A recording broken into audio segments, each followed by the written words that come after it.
मेरा नाम माही है। मुझे नहीं पता था कि मेरी किस्मत ऐसी निकलेगी और अचानक मेरे साथ इतना बड़ा मजाक करेगी कि जिसकी मैंने कभी उम्मीद भी नहीं की हो। रात हुई तो मेरी सास मुझे कमरे में लेकर चली गई। जैसे ही मैं उस कमरे के अंदर गई तो मुझे कमरे के अंदर कुछ अजीब अजीब सी चीज़ें नज़र आने लगी थीं।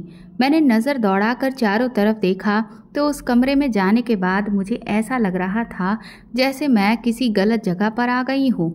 लेकिन सास बोली कि ये तुम्हारे पति का कमरा है। कुछ देर पहले ही मेरी शादी हुई थी। मैंने तो सोचा था कि मेरा कमरा तो फूलों से सजा होगा। मेरी सारी ख्वाहिशें मर चुकी थीं, पर फिर भी मैं अपने दिल को जैसे तैसे समझा बुझाकर चुपचाप कमरे में आकर बैठ गई। मैंने सोचा कि ये सब कुछ ना सही, पर कम से कम मेरा पति तो इतना अच्छा है कि मेरी सारी खुशियाँ उससे ही पूरी हो जाएंगी। लेकिन तभी अचानक मेरा पति कमरे में आया और आते ही उसने जो हरकतें करनी शुरू की, मेरे होश उड़ चुके थे। मेरा तो रो रो कर बुरा हाल हो चुका था, लेकिन उस पर तो जैसे कोई असर ही नहीं था। वो तो बस अपने मन का किए जा रहा था। मेरे अंदर अब नफरत सी भरने लगी थी, लेकिन यहाँ कोई नहीं था जो मेरी परवाह करता। फिर मेरा पति पूरी रात, हम 4 बहनें थीं। मेरी 2 बहनों की शादी हो चुकी थी। अब हम 2 बहनें ही कुंवारी बचे हुए थे। मेरी तीनों ही बहनें बहुत ज़्यादा खूबसूरत थीं।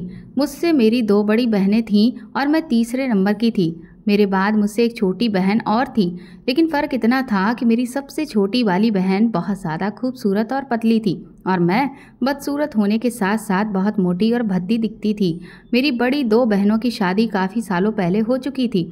हम दोनों छोटी बहनों में सिर्फ 1 साल का ही फ़र्क था, इसीलिए हम दोनों एक दूसरे के साथ खेल कर बड़े हुए थे। कभी भी मेरी छोटी बहन ने मुझे अपनी तरह नहीं समझा था। इसकी वजह सिर्फ मेरी बदसूरती और मेरा मोटापा था। मैं बचपन से ही ऐसी थी और मेरी बहनें शुरू से ही बहुत खूबसूरत थीं। मेरे पिताजी दुनिया में नहीं थे। सब कहते थे कि मैं अपने पिता पर गई हूँ। मैं बिल्कुल अपने पिता जैसी दिखती थी, जबकि मेरी माँ बहुत ज़्यादा खूबसूरत थी। मेरी छोटी वाली बहन, जिसका नाम रागिनी था, वो तो बिल्कुल किसी हीरोइन की तरह दिखती थी। मेरी बदसूरत थी और मेरा मोटापा मुझे हर चीज़ में पीछे धकेल देता था। मैं जैसे ही आगे बढ़ने की कोशिश करती, आईने में अपनी शक्ल और शरीर को देखकर पीछे हट जाती थी। मेरी इस हालत ने मुझे शर्मिंदगी का कई जगह पर शिकार बनाया था। ऊपर से मेरी मम्मी और मेरी बहन के ताने मुझे जीने ही नहीं देते थे। मैं आज तक अपनी ज़िंदगी में कुछ नहीं कर सकी। बस अपनी पर्सनल लाइफ में ही अपनी पर्सनल ख्वाहिशों को ही मैंने पूरा किया था। बस यही सोचती रहती थी कि काश मेरा भी कोई चाहने वाला होता, जिसको मेरी चाहत होती और वो मुझे शादी करके अपने साथ ले जाता। मेरी इस हालत की वजह से मेरे रिश्ते भी नहीं लग पा रहे थे। काश मेरी भी ऐसी ही कहानी होती जैसे मेरी बहन की थी। हर लड़का मेरी बहन को देखते ही उस पर फिदा हो जाता था, पर मेरे जैसी बदसूरत और मोटी लड़कियां तो सिर्फ अब सपने ही देख सकती हैं। हकीकत में तो उनके साथ ऐसा कुछ भी नहीं होता। ये तो सब भाग्य की बात होती है। मेरी बहन हमेशा शीशे के सामने खड़े होकर अपनी खूबसूरती पर घमंड किया करती थी और बात बात पर मुझे ताने देती थी। मैं ये कड़वे घूंट बड़ी मुश्किल से पीती थी। कभी भी मैं किसी को अपनी बदसूरती और मोटापे के तानों पर पलट कर जवाब नहीं दिया था। मैं अपनी बहन से 1 साल बड़ी थी। मैं चाहती तो अपनी बहन को अपने हिसाब से डांट सकती थी, लेकिन मेरे घर में मेरी बड़ों वाली तो कोई इज्जत ही नहीं थी। मैंने फैसला कर लिया था कि मैं अपने लिए कोई स्टैंड लूँगी।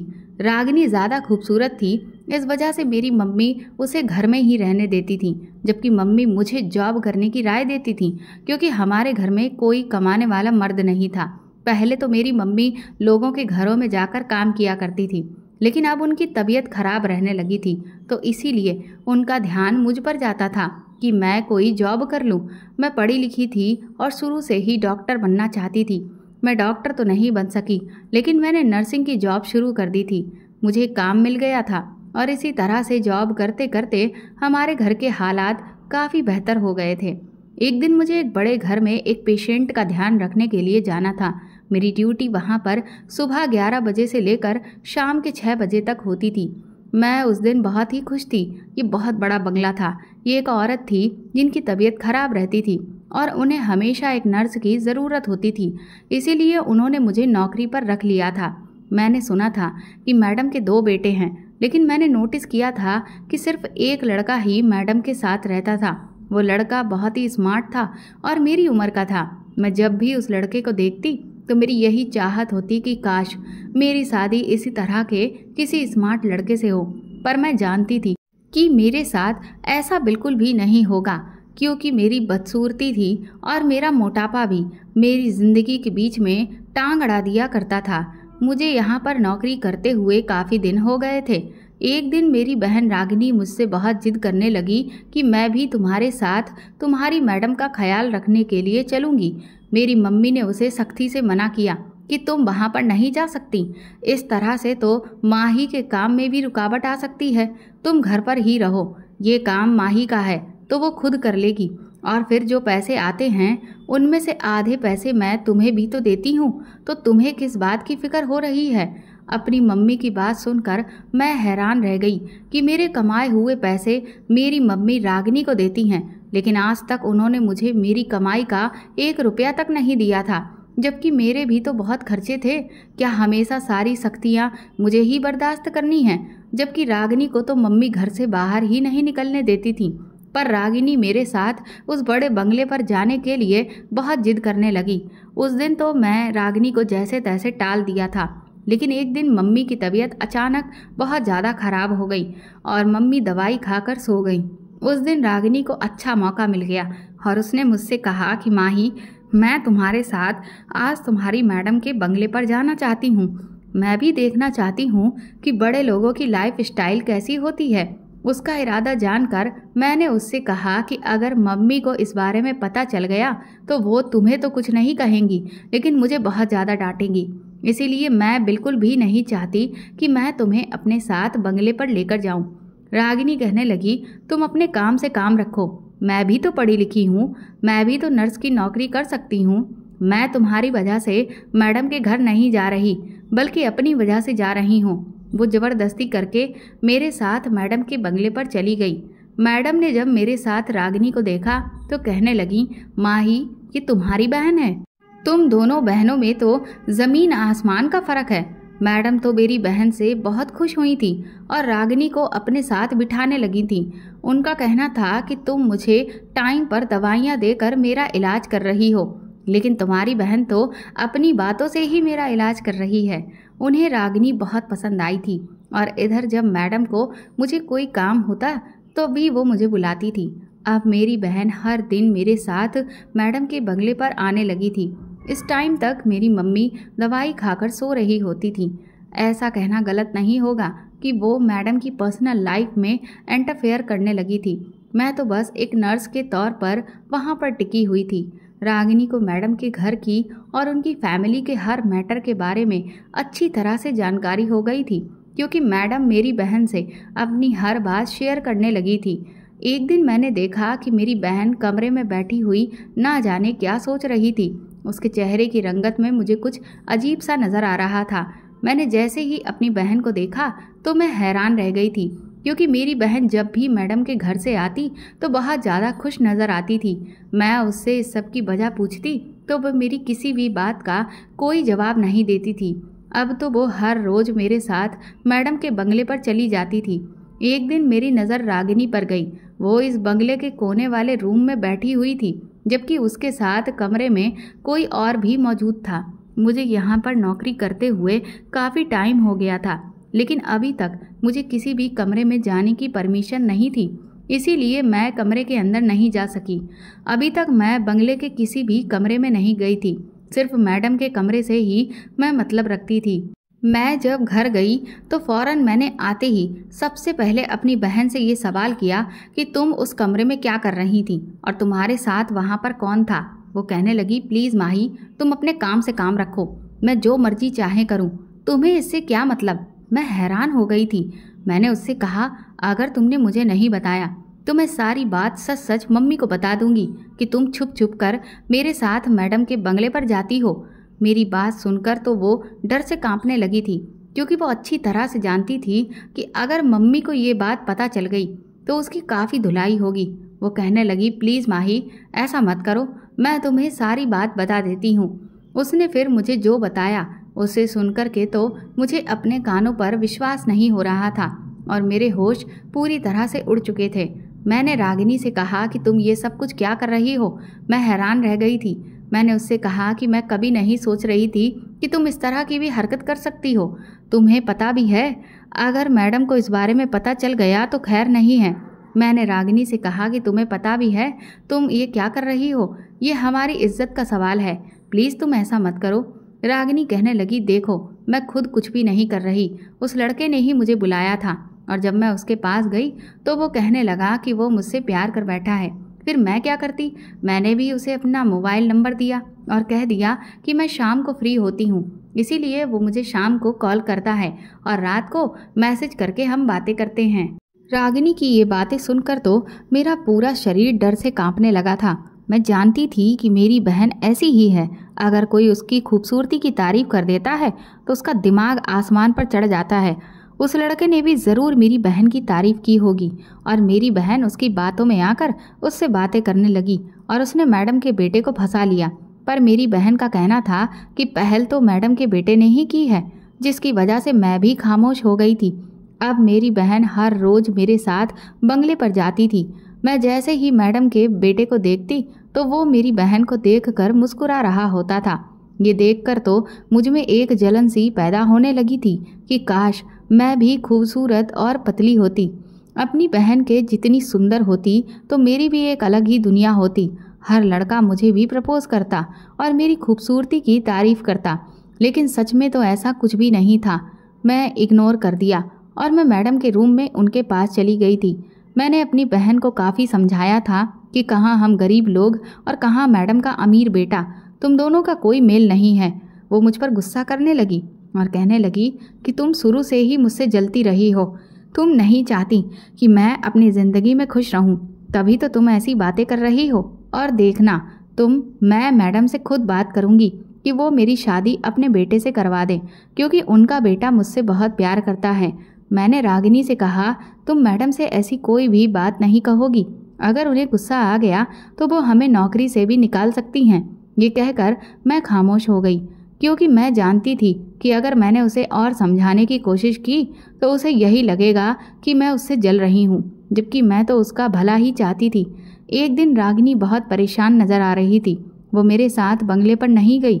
मुझे ऐसा लगा जैसे उसने मैडम से बात कर ली होगी और शायद मैडम ने उसे मना कर दिया होगा। मैं अभी यही सब सोच ही रही थी कि अचानक हमारे घर का दरवाज़ा बजा। मम्मी तो इस टाइम पर सो रही थी, लेकिन रागिनी जाग रही थी। जैसे ही मैंने दरवाज़ा खोला तो सामने मैडम को देखकर मैं हैरान रह गई थी कि वो इस टाइम पर हमारे घर कैसे आ गई। मैंने रागिनी का फेस नोटिस किया तो रागिनी का चेहरा तो खुशी के मारे खिल गया था। मैडम घर के अंदर आई तो वो मुझे बड़े प्यार से देखने लगी। वो मुझे काफ़ी प्यार करने लगी थी। उनको आते हुए देखकर रागिनी ने मम्मी को भी जगह दिया था। मैडम ने मम्मी के सामने मेरी बहुत तारीफ़ की। मैडम की तबीयत अब पहले से काफ़ी बेहतर हो गई थी, लेकिन फिर भी उनका ख्याल रखने के लिए मुझे उनके घर ड्यूटी देने जाना होता था। मैडम ने मेरी मम्मी को बताया कि माँ ही मेरा बहुत ख्याल रखती है और इसकी वजह से मैं ठीक हो पाई हूँ। मम्मी बहुत ज़्यादा हैरान थी कि आखिर मैडम को ऐसा कौन सा काम आ पड़ा जिसकी वजह से वो हमारे घर पर आई हैं। हमने अपने घर में उनकी खूब खातिरदारी की। कुछ देर बातें करने के बाद मैडम ने मम्मी से कहा कि देखिए भाभी जी, आपकी दोनों ही बेटियां बहुत सुंदर हैं। आपकी छोटी बेटी का भाग्य तो बहुत अच्छा है जो वो इतनी ज़्यादा सुंदर है, लेकिन आज मैं आपकी बेटी का रिश्ता अपने बेटे के लिए मांगने आई हूँ। ये बात सुनते ही हम सब लोग हैरान रह गए थे। मेरी मम्मी ने मैडम से कहा कि लेकिन मैडम जी, आप मेरी किस बेटी का रिश्ता मांगने आई हो? जब मैडम ने मेरी तरफ देखा तो मेरे तो होश ही उड़ गए थे। मुझे ऐसा लग रहा था कि जैसे मेरे भाग्य ही खुल गए हों। मेरी तो खुशी के ठिकाने ही नहीं थे। मैडम ने बड़े ही प्यार से मेरी तरफ देखकर कहा कि मैं आपकी बड़ी बेटी माही का रिश्ता अपने बेटे के लिए मांगने आई हूँ। ये बात सुनकर तो पहले मेरी मम्मी परेशान हो गई थी, उधर मेरी बहन बहुत बेफिक्र थी। उसे देखकर ऐसा लग रहा था जैसे उसे कुछ मालूम हो। मैं हैरान थी क्योंकि मुझे लगा था कि ये सब मेरी बहन को बिल्कुल भी अच्छा नहीं लगा होगा, लेकिन मेरी बहन तो खुश नज़र आ रही थी।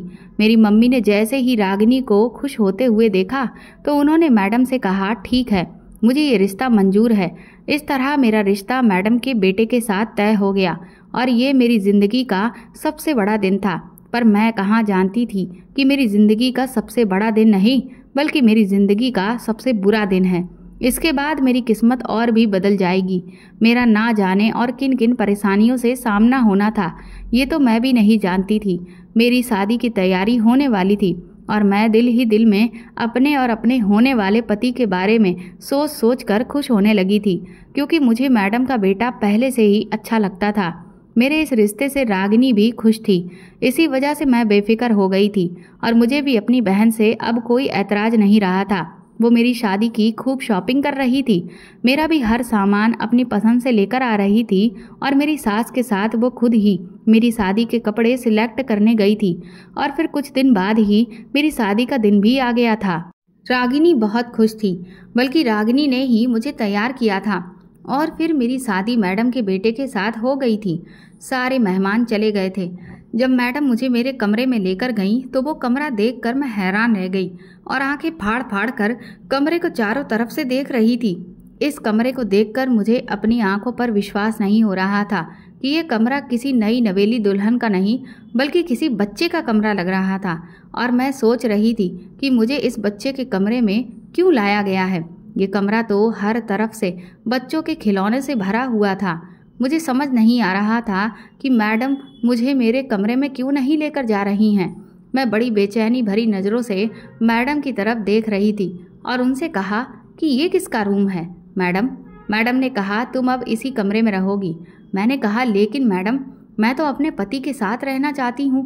मेरी बात सुनकर मैडम हंसने लगी और कहने लगी माही ये तुम्हारा ही कमरा है, बल्कि ये तुम्हारे पति का ही कमरा है। ये सुनकर तो मुझे अपने कानों पर विश्वास नहीं हो रहा था।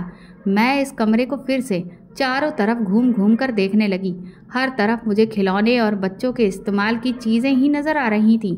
ऐसा लग रहा था कि जैसे ये किसी छोटे बच्चे का कमरा है। मैडम मुझे इस तरह से रिएक्ट करते हुए देखकर कहने लगी देखो तुम अपने दिमाग पर ज़्यादा दबाव मत बनाओ और चुपचाप इस बेड पर दुल्हन बनकर बैठ जाओ। थोड़ी देर के बाद ही तुम्हारा पति आ जाएगा, फिर तुम्हें तुम्हारे सारे सवालों के जवाब मिल जाएंगे। मैंने मैडम की तरफ मुस्कुराते हुए देखा जैसे मुझे कोई फ़र्क ही नहीं पड़ रहा हो और फिर मैं जल्दी से घूंघट डालकर मासूम सी अदाओं से बेड पर बैठ गई। मैडम तो कमरे से जा चुकी थी और मैं अपने पति का इंतज़ार करने लगी थी। मेरे दिमाग में अजीब अजीब तरह के सवाल पैदा हो रहे थे कि ये कमरा कहीं से भी नई नवेली दुल्हन का नहीं लग रहा, क्योंकि नई दुल्हनों के कमरे तो फूलों से सजे हुए होते हैं ना कि खिलौनों से। कहीं ऐसा तो नहीं कि मेरा पति पहले से ही शादीशुदा हो और उसके पास बच्चा हो, ये रूम भी इस बच्चे का ही हो। लेकिन फिर इन गलत ख्यालों को अपने दिमाग से निकाल कर मैं सोचने लगी कि नहीं, ऐसा नहीं हो सकता। थोड़ी देर के बाद ही कमरे का दरवाज़ा नॉक हुआ था। मेरा दिल तो तेज़ तेज़ धड़क रहा था और जल्दी से मैं ठीक से होकर बैठ गई। शर्म की वजह से मेरी तो नज़रें ही नहीं उठ रही थी कि मैं अपने पति को देख सकूं। लेकिन जैसे ही मैंने अपने पति को देखने के लिए अपनी नज़रें ऊपर की तरफ उठाईं तो मेरा पति कमरे में आते ही मेरे पास बैठ गया और उसने जल्दी से 2-3 खिलौने उठाए और सब बेड पर फैलाकर खेलने लगा। उसके हाथ में एक कार थी जिसे वो बेड पर चला रहा था। अपने पति की इस तरह की हरकतें देख करके मेरे तो होश ही उड़ गए थे। मैं सोच रही थी कि ये बच्चों जैसी हरकतें क्यों कर रहा है। वो छोटी सी कार को बिल्कुल मासूम बच्चों की तरह चला रहा था। मैंने जल्दी से अपना घूंघट हटाया और अपने पति की तरफ देखने लगी। मेरे पति ने मुझे देखते ही जोर जोर से तालियां बजाना शुरू कर दिया और वो इस तरह से खुश हो रहा था जैसे छोटे छोटे बच्चे खुश होते हैं। उसने कहा तुम कौन हो? तुम मेरी बेस्ट फ्रेंड हो ना? तुम्हें पता है मेरी बेस्ट फ्रेंड खो गई है। अपने पति की बातें सुनकर तो मैं हैरान रह गई थी। ये इंसान मुझे कहीं से भी नॉर्मल नहीं लग रहा था। इसका दिमाग बिल्कुल बच्चों वाला था और ऐसा लग रहा था कि जैसे मेरी शादी किसी बच्चे के साथ ही हो गई है। मुझे याद है ये मैडम का ही बेटा है जो हमेशा मैडम के साथ रहता था। मैंने सुना था कि मैडम के 2 बेटे हैं, लेकिन एक बेटे के तो मैंने कभी नहीं देखा था। मेरी शादी तो मैडम के उस बेटे के साथ होने वाली थी जो उनके साथ हमेशा रहता था और जिसे मैं पसंद करती थी। वो तो बिल्कुल भी ऐसी हरकतें नहीं करता था। लेकिन फिर ये कौन है? मेरी तो कुछ भी समझ में नहीं आ रहा था। मैं यही सब कुछ सोच रही थी कि तभी अचानक मेरी नज़र डेस्क पर रखे हुए फ़ोटो फ्रेम पर गई। इसमें 2 जुड़वा लड़कों की फ़ोटो थी। इस फ़ोटो को देखकर मैं समझ गई थी कि ये दोनों जुड़वा है।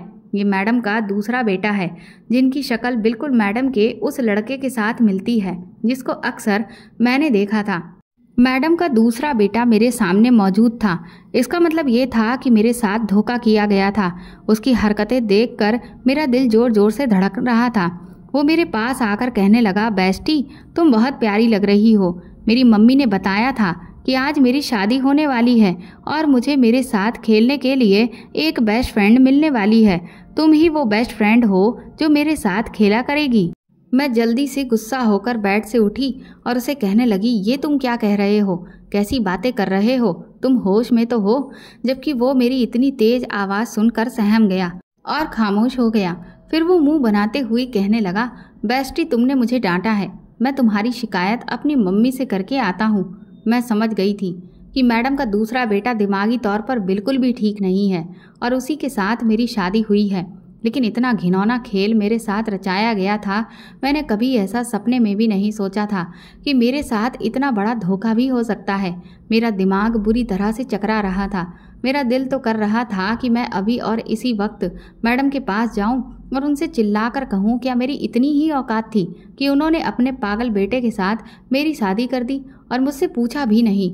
मैं खुद को ही कसूरवार समझ रही थी कि मैंने ही खुद क्यों नहीं सोचा कि मेरी शादी किससे की जा रही है। मैं इतनी अंधी हो गई थी कि मैंने जानने की कोशिश ही नहीं की। मैडम का एक और बेटा भी है। मुझे तो यही लगा था कि मेरी शादी मैडम के उसी बेटे के साथ हुई है जिसको मैं हमेशा से देखती आई हूँ।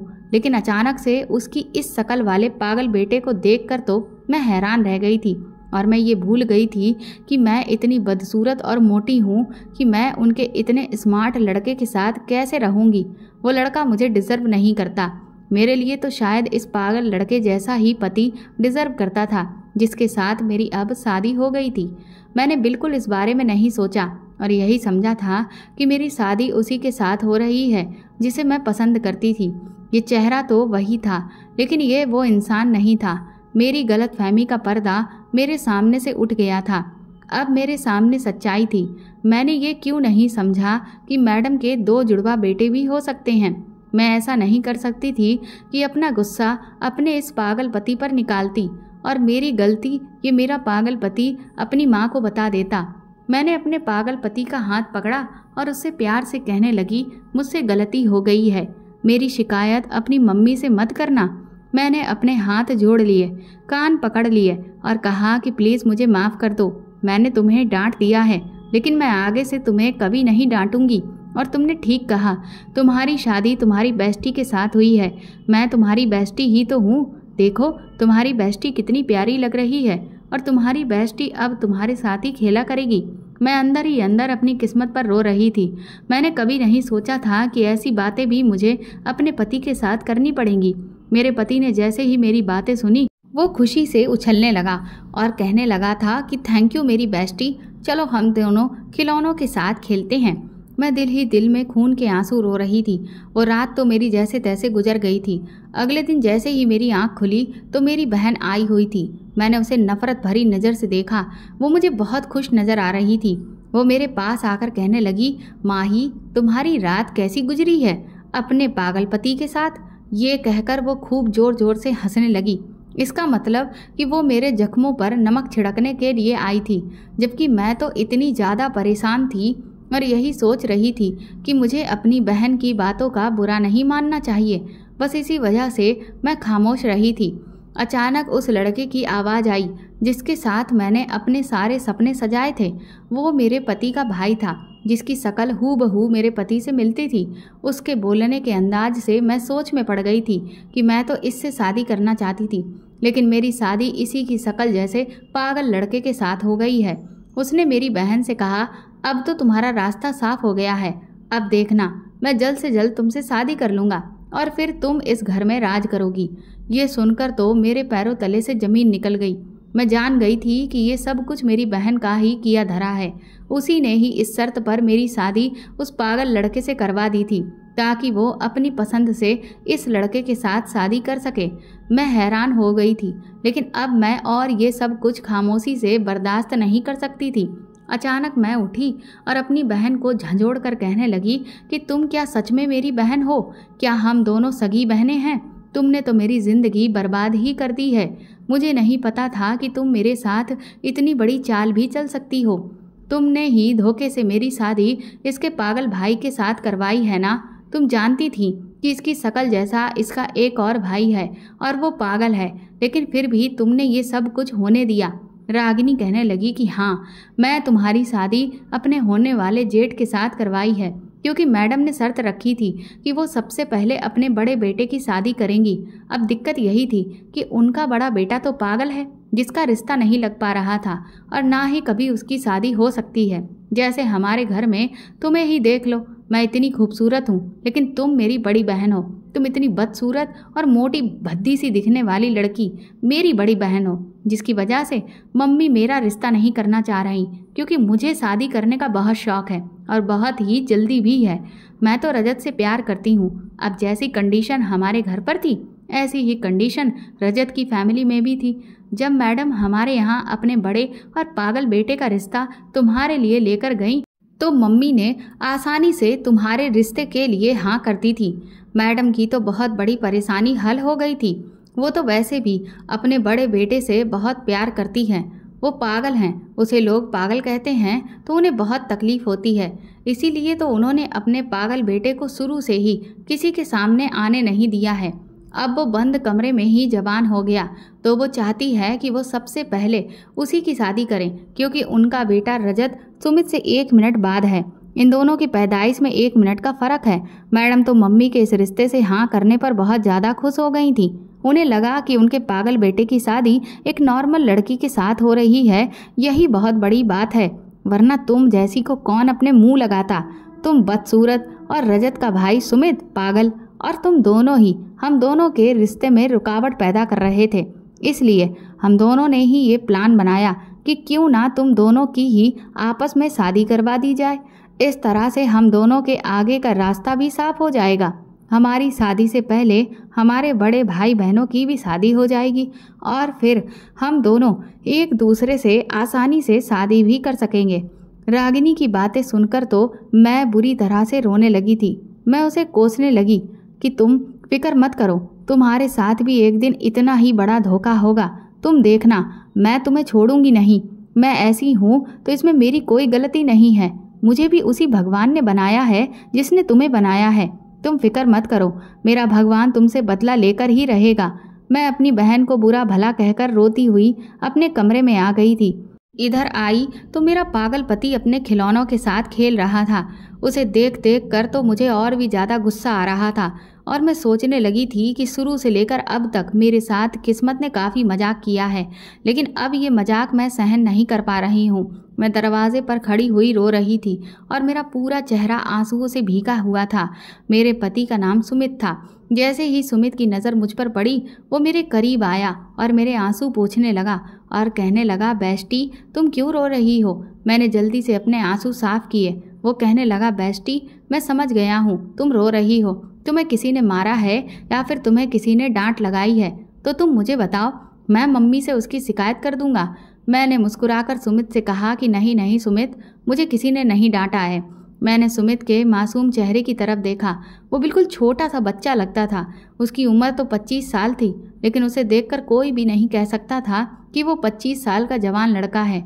मैंने सुमित से कहा, सुमित मैं तुमसे एक बात पूछना चाहती हूँ। वो कहने लगा, हाँ हाँ पूछो। मैंने कहा, सुमित क्या मैं तुम्हें पसंद हूँ? मैं इतनी बुरी हूँ कि हमेशा मेरे साथ बुरा ही होना चाहिए? सुमित ने कहा, सच कहूँ बेस्टी तो तुम बिल्कुल भी बुरी नहीं हो। तुम तो बहुत अच्छी हो। तुम दुनिया की सबसे खूबसूरत लड़की हो। तुम मुझे बहुत पसंद हो और सबसे अच्छी तो तुम्हारी आदत है। जिस तरह तुम मुझसे प्यार से बात करती हो ना, इस तरह तो मुझे कोई भी बात नहीं करता सिवाय मेरी मम्मी के। उसकी ये बात सुनकर मेरी आंखों से आंसू आ गए थे, क्योंकि जितनी तारीफ आज वो मेरी कर रहा था, इससे पहले कभी किसी ने मेरी तारीफ नहीं की थी।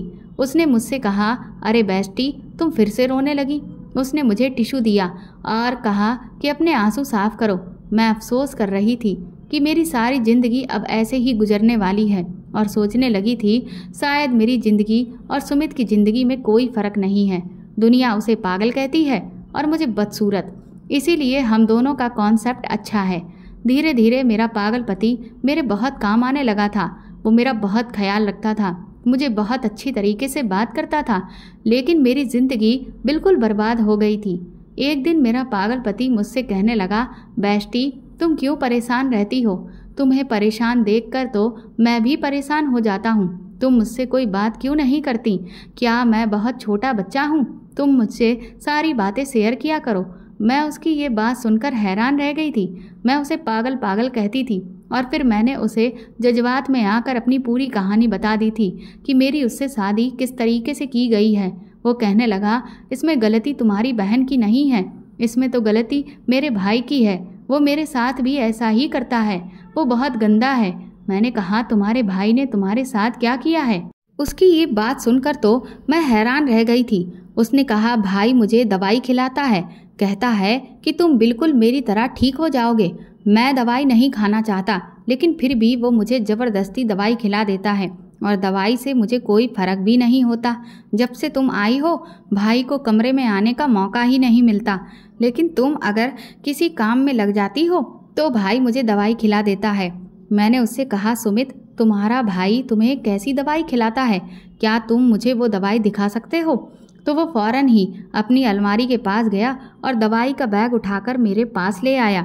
मैंने जैसे ही वो मेडिसिन देखी, मेरे सर पर तो आसमान टूट पड़ा था, क्योंकि वो दवाइयाँ तो गलत थीं। ऐसी दवाइयों की वजह से तो मेरे पति का दिमाग सुन्न ही रहता था। मैं सोच में पड़ गई थी कि ना जाने रजत मेरे पति के साथ ऐसा क्यों कर रहा है। इसका मतलब ये था कि मेरी बहन ने मेरी ज़िंदगी का मजाक बना दिया था और इधर सुमित का भाई भी उसकी ज़िंदगी के साथ खिलवाड़ कर रहा था। अब मैंने सोच लिया था कि मैं सच्चाई का पता लगाकर ही रहूँगी। मैंने सुमित को बता दिया कि ये दवाइयाँ गलत हैं और तुम्हारा भाई तुम्हें दिन ब दिन इन दवाइयों से तुम्हें पागल कर रहा है। मेरी बात सुनकर सुमित की आंखों में आंसू आ गए थे। उसने मुझे बताया कि हमें इस बारे में मम्मी को बताना चाहिए। मैंने इस बारे में अपनी सास को बताया तो ये सुनकर मेरी सास के होश उड़ गए थे। और तो और मैंने उनको मेडिसिन भी दिखाई थी जो उनका बेटा मेरे पति को दिया करता था। पता नहीं मेरी बहन और मेरा देवर हम दोनों से किस बात का बदला निकाल रहे थे। मेरी सास ने रजत को अपने पास बुलाया और उसे वो दवाइयाँ दिखाईं। रजत पहले तो झूठ बोलने लगा, लेकिन फिर मेरी सास ने एक जोरदार थप्पड़ रजत के मुंह पर मार दिया और कहा कि मैं तो समझती थी कि तुम सुधर गए हो, लेकिन मुझे नहीं पता था कि तुम अभी भी वही के वही हो। अपनी सास की बात सुनकर मैं हैरान रह गई थी। अभी यही तो हंगामा चल रहा था कि इतनी देर में मेरी मम्मी और रागिनी भी वहाँ पर आ गए। उसके बाद जो मेरी मम्मी ने बताया उसे सुनकर तो मुझे अपने कानों पर विश्वास नहीं हो रहा था। मेरी मम्मी ने बताया कि रजत ने मेरी बेटी की ज़िंदगी खराब कर दी है। इधर रागिनी का चेहरा उतरा हुआ था और उसकी आंखों से आंसू बह रहे थे। मेरी सास ने रजत से पूछा कि बताओ तुमने रागिनी के साथ क्या किया है, जल्दी बताओ वरना मैं पुलिस को कॉल कर दूंगी। रजत डर गया और उसने सारी सच्चाई बता दी। उसने कहा कि मैं तो रागिनी का फ़ायदा उठाना चाहता था, इसीलिए उसे अपने प्यार में फंसाए हुए था, लेकिन ये अभी तक मुझे मौका ही नहीं दे रही थी। मैंने फिर इससे वादा किया कि मैं इससे शादी करूँगा और मिलने के लिए एक होटल में भी ले गया। वहाँ जाकर मैंने इसकी इज्जत खराब कर दी। मेरी सास ने तुरंत ही पुलिस को कॉल की और अपने बेटे को अरेस्ट करवा दिया। मेरी बहन को तो सज़ा मिल गई थी। उसने जो मेरे साथ किया था, क्योंकि ये सारा प्लान मेरी बहन का ही था कि सुमित की शादी मेरे साथ करवा दी जाए और खुद रजत से शादी करके पूरी दौलत पर अपना कब्जा कर ले। लेकिन रजत के दिल में ख्याल था कि वो कभी भी रागिनी से शादी नहीं करेगा, वो सिर्फ उसका फ़ायदा उठाना चाहता था। मेरी बहन ने मुझसे माफ़ी मांगी और वो बहुत शर्मिंदा हो रही थी। उसकी ज़िंदगी बर्बाद हो चुकी थी, लेकिन मैं अभी भी परेशान थी कि रजत ने सुमित के साथ ऐसा क्यों किया था। मैंने अपनी सास से ये सवाल किया तो मेरी सास ने बताया कि दरअसल मैं रजत और सुमित की सौतेली माँ हूँ। सुमित शुरू से ही पागल नहीं है, सुमित सिर्फ कम दिमाग का लड़का है। मैंने इन दोनों को शुरू से ही अपनी सगी माँ की तरह प्यार किया है। मैंने कभी इन दोनों को सौतेली औलाद नहीं समझा। मेरे पति जब मरे थे तो उन्होंने आधी प्रॉपर्टी रजत के नाम और आधी प्रॉपर्टी सुमित के नाम पर कर दी थी। जैसे जैसे रजत जवान हुआ, रजत के दिमाग में ये बात आ गई कि क्यों ना वो अपने भाई को पूरी तरह से पागल कर दे और उसके हिस्से की जायदाद भी अपने नाम पर कर ले। उसने इसी चालाकी की वजह से अपने भाई को दिमाग खराब करने वाली दवाइयाँ देनी शुरू कर दी होंगी। एक बार मैंने रजत को पहले भी ऐसी ही हरकत करते हुए देख लिया था। तब उसने मुझसे बहुत माफ़ी मांगी थी और कहा था कि वो ऐसी गलती कभी नहीं करेगा, लेकिन अब उसने दोबारा से वही गलती दोहराई है। मेरे लिए दोनों ही बच्चे बराबर हैं, लेकिन मुझे ये नहीं पता था कि रजत इतना ज़्यादा बिगड़ जाएगा कि उसे दौलत के आगे अपना बड़ा भाई भी दिखाई नहीं देगा। मेरी बहन को तो उसके किए की सज़ा मिल चुकी थी। मेरी सास ने कहा कि वो रजत को अब दोबारा इस घर में घुसने नहीं देंगी। अगर वो जेल से रिहा होकर आ भी गया तो मेरी सास उसे उसकी प्रॉपर्टी का हिस्सा देकर उसे घर से निकाल देंगी और उससे सारे संबंध खत्म कर देंगी। मैंने ऐसी सौतेली माँ जिसने अपने दोनों सौतेले बच्चों की परवरिश सगी माँ की तरह की थी, पहली बार देखी थी। लेकिन शायद एक बेटे ने ही ये बात नहीं समझी कि ये औरत सौतेली माँ होते हुए भी उनको सगी माँ की तरह समझ रही है। मेरी बहन तो अपने किए पर बहुत पछता रही थी। उधर रजत को भी उसकी गलती की सज़ा जेल में मिल रही है। मैंने अपने पति का इलाज एक अच्छे डॉक्टर से करवाना शुरू कर दिया। धीरे धीरे मेरे पति की हालत बेहतर होने लगी और एक दिन मैं जिस इंसान से प्यार करती थी वही मुझे वापस मिल गया। सुमित को मेरी बदसूरती और मेरे मोटापे से कोई शिकायत नहीं थी, उसे तो सिर्फ मेरी सीरत पसंद आई थी। मेरी बहन दिन रात अपनी गलती पर अफसोस करती रहती थी। उसने रजत पर आंख बंद करके भरोसा किया था और दौलत के सपने देखे थे। इधर रजत ने उसे धोखा दिया। मेरी बहन दिन रात रोती रहती थी। फिर माँ ने रागिनी के लिए भी एक सही रिश्ता देखकर उसकी शादी कर दी। रागिनी का पति एक फैक्ट्री में काम करता है। वो देखने में भी ज़्यादा अच्छा नहीं है, उसका रंग भी काफ़ी दबा हुआ है। लेकिन माँ की इतनी हैसियत नहीं थी कि रागिनी की शादी वो किसी बहुत ही ऊंचे परिवार में करती। रागिनी ने मेरे लिए गड्ढा खोदने की कोशिश की थी, लेकिन वो खुद ही उस गड्ढे में गिर चुकी थी। जिस दौलत की खातिर उसने मेरे खिलाफ इतनी बड़ी साजिश रची थी, आज उसकी साजिश उल्टी पड़ गई थी और उस दौलत की अब मैं मालकिन बन चुकी थी। रागिनी अब अपनी ज़िंदगी जैसे तैसे एडजस्ट करते हुए अपने पति के साथ बिता रही है, जबकि अब मुझे किसी भी चीज़ के लिए बिल्कुल भी एडजस्ट नहीं करना पड़ता। मेरी ज़िंदगी में अब खुशियाँ ही खुशियाँ हैं। मैं जो चाहती हूँ वो सब कुछ मेरे पास कुछ घंटों में होता है। यहाँ तक कि अब रजत ने अपना बिजनेस जब से संभाला है तब से वो दिन रात खूब तरक्की कर रहा है और लगभग हर 2-3 महीने के बाद वो मुझे विदेश भी घुमाने लेकर जाता है। ये सब देखकर अब रागिनी को अपने किए पर बहुत अफसोस होता है। मैं भी अब यही सोचती हूँ कि अगर रागिनी मेरे साथ ऐसी साजिश ना रचती तो आज इतनी ऐसो आराम भरी जिंदगी और इतना हैंडसम पति मुझे कभी सपने में भी नहीं मिलता। मेरी सास ने रजत से सारे रिश्ते ख़त्म कर दिए हैं और अब मैं अपने पति और सास के साथ बहुत प्यार से रह रही हूँ। हम तीनों अब बहुत खुश हैं। तो दोस्तों, आपको ये कहानी कैसी लगी हमें कमेंट करके ज़रूर बताएं और प्लीज़ इस कहानी को ज़्यादा से ज़्यादा शेयर और लाइक करके मेरे चैनल को सपोर्ट करें।